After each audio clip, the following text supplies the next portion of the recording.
My dear king, the king of Konka, Venka, and Kutaka, whose name was Arhat, heard of the activities of Rishabdev and, imitating Rishabdev's principles, introduced a new system of religion. Taking advantage of Kali Yuga, the age of sinful activity, King Arhat, being bewildered, gave up the Vedic principles, which are free from risk, and concocted a new system of religion opposed to the Vedas. That was the beginning of the Jain Dharma. Many other so-called religions followed this atheistic system. People who are the lowest among men and bewildered by the illusory energy of the Supreme Lord will give up the original Varnashram Dharma and its rules and regulations. They will abandon bathing 3 times daily and worshipping the Lord. Abandoning cleanliness and neglecting the Supreme Lord, they will accept nonsensical principles. Not regularly bathing or washing their mouths regularly, they will always remain unclean, and they will pluck out their hair. Following a concocted religion, they will flourish. During this age of Kali, people are more inclined to irreligious systems. Consequently, these people will naturally deride Vedic authority, the followers of Vedic authority, the Brahmins, the Supreme Personality of Godhead, and the devotees. Low-class people, due to their gross ignorance, introduce a system of religion that deviates from the Vedic principles.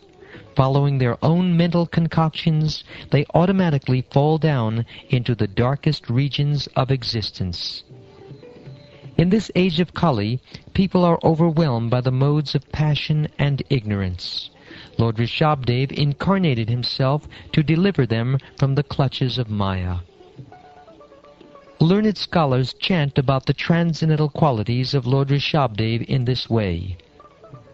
Quote, "Oh, this earthly planet contains 7 seas and many islands and lands, of which Bharatvarsha is considered the most pious. People of Bharatvarsha are accustomed to glorifying the activities of the Supreme Personality of Godhead in his incarnations as Lord Rishabdev and others. All these activities are very auspicious for the welfare of humanity. Or what shall I say of the dynasty of Priyavrata, which is pure and very much celebrated? In that dynasty, the Supreme Person, the original personality of Godhead, descended as an incarnation one from the results of fruitive activity. Who is that mystic yogi who can follow the examples of Lord Rishabdev even with his mind? Lord Rishabdev rejected all kinds of yogic perfection, which other yogis hanker to attain. Who is that yogi who can compare to Lord Rishabdev?" Unquote.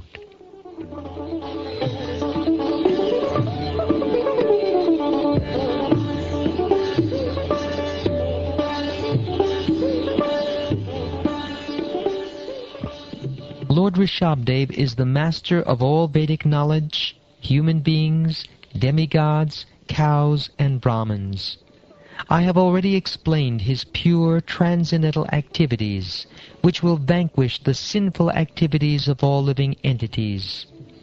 This narration of Lord Rishabdev's pastimes is the reservoir of all auspicious things.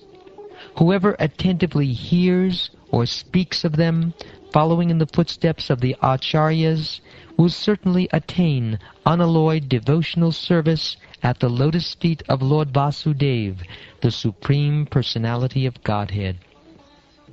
Devotees always bathe themselves in devotional service in order to be relieved from the various tribulations of material existence. By doing this, the devotees enjoy supreme bliss, and liberation personified comes to serve them. Nonetheless, they do not accept that service, even if it is offered by the Supreme Personality of Godhead himself. For the devotees, liberation or mukti is very unimportant because, having attained the Lord's transcendental loving service, they have attained everything desirable and have transcended all material desires. My dear king, the Supreme Person, Mukunda, is actually the maintainer of all the members of the Pandava and Yadu dynasties. He is your spiritual master, worshipable deity, friend, and the director of your activities. To say nothing of this, he sometimes serves your family as a messenger or servant. This means he works just as ordinary servants do. Those engaged in getting the Lord's favor attain liberation from the Lord very easily, but he does not very easily give the opportunity to render direct service unto him. The Supreme Personality of Godhead, Lord Rishabdev, was fully aware of his true identity. Therefore he was self-sufficient, and he did not desire external gratification. There was no need for him to aspire for success, since he was complete in himself. Those who unnecessarily engage in bodily conceptions and create an atmosphere of materialism are always ignorant of their real self-interest. Out of his causeless mercy, Lord Rishabdev taught the self's real identity and the goal of life. We therefore offer our respectful obeisances unto the Lord, who appeared as Lord Rishabdev.